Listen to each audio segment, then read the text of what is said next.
Kritik bentuk dan contoh. Kita masuk pada materi yang pertama, yaitu pengertian.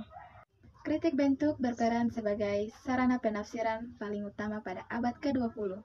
Kritik bentuk merupakan analisis linguistik atas teks tertentu dan dapat diterapkan baik pada bentuk-bentuk tulisan maupun lisan. Kritik tersebut terfokus pada analisis pola-pola bahasa yang tampak pada suatu teks tertentu dan bagaimana teks tersebut ikut berfungsi menentukan bentuk dan ekspresi teks tersebut. Kritik bentuk berhubungan antara bahasa teks, yaitu setting sosial dan setting kesusastraan, di mana teks tersebut muncul dan berfungsi. Setting sosial dan setting kesusastraan tersebut akan melahirkan bahasa yang khas yang diakui dan dipakai bersama masyarakat pengguna atau genre dalam memenuhi kebutuhan komunikasi dan pengungkapan diri masyarakat. Contoh kritik bentuk.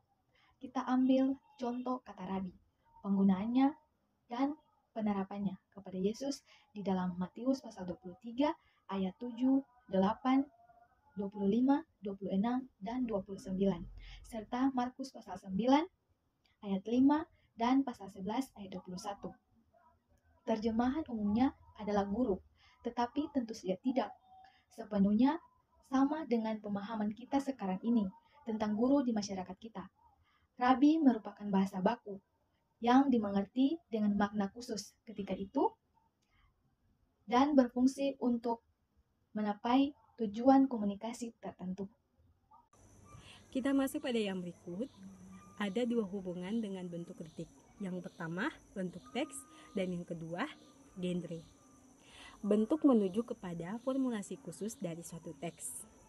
Sedangkan genre menuju kepada cara mengungkapkan atau bahasa khas yang umum dipakai dari suatu teks. Menurut Stephen H. Travis, kritik bentuk memiliki dua tujuan, yakni mengklasifikasikan kitab-kitab Perjanjian Baru menurut genre kesusastraannya yang menganalisis unit-unit tradisi yang lebih kecil menurut bentuk ketika masih berupa tradisi lisan. Secara sistematis, kritik bentuk dipakai untuk menganalisis kitab-kitab Injil oleh para ahli dari Jerman, yakni K.L. Schmidt, N. Nibelius, dan Rudolf Bultmann.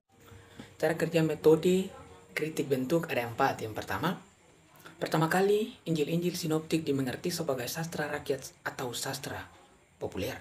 Dalam hubungan ini, para penulis Injil tersebut bukanlah pengarang dalam arti yang sepenuhnya, tetapi lebih merupakan kolektor sarana tradisi.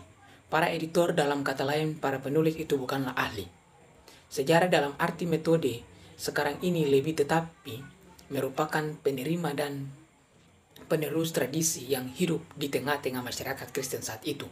Yang kedua, masa antara pelayan Tuhan Yesus dengan masa penulis kitab-kitab Injil, terdapatlah suatu periode dalam perkataan-perkataan Tuhan Yesus dan kasih tentangnya dikomunikasikan dan beredar secara lisan di antara orang-orang Kristen. Yang ketiga, selama periode itu, tradisi tentang Yesus beredar sebagai unit-unit yang independen. Ini berhubungan dengan kegiatan para khotbah ketika itu yang senantiasa mengulang-ulang berita tentang Yesus sesuai dengan situasi kebutuhannya.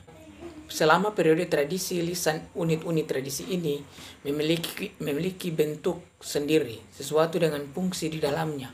Kehidupan masyarakat Kristen saat ini, bentuk-bentuk unit tradisi ini sangat ditentukan oleh setting sosial maupun kesusastraannya, sesuai dengan fungsi dan maksud dari setiap unit tradisi tersebut. Mengemukakan kategori dalam bentuk, yaitu cerita rakyat. Cerita rakyat ada dalam bentuk kisah-kisah perbuatan ajaib yang dilakukan oleh Tuhan Yesus yang seringkali mengandung unsur-unsur yang bertentangan dengan alur cerita itu sendiri. Kisah ini sendiri dapat dikelompokkan lagi ke dalam kelompok yang lebih kecil, yakni kisah pengusiran setan yang terdapat dalam Markus 5 ayat 1-20 dan Markus 9 ayat 14 sampai ayatnya yang ke-29. Kisah penyembuhan Markus 1 ayat 40 sampai 45 dan Markus 5 ayat 21 sampai 43.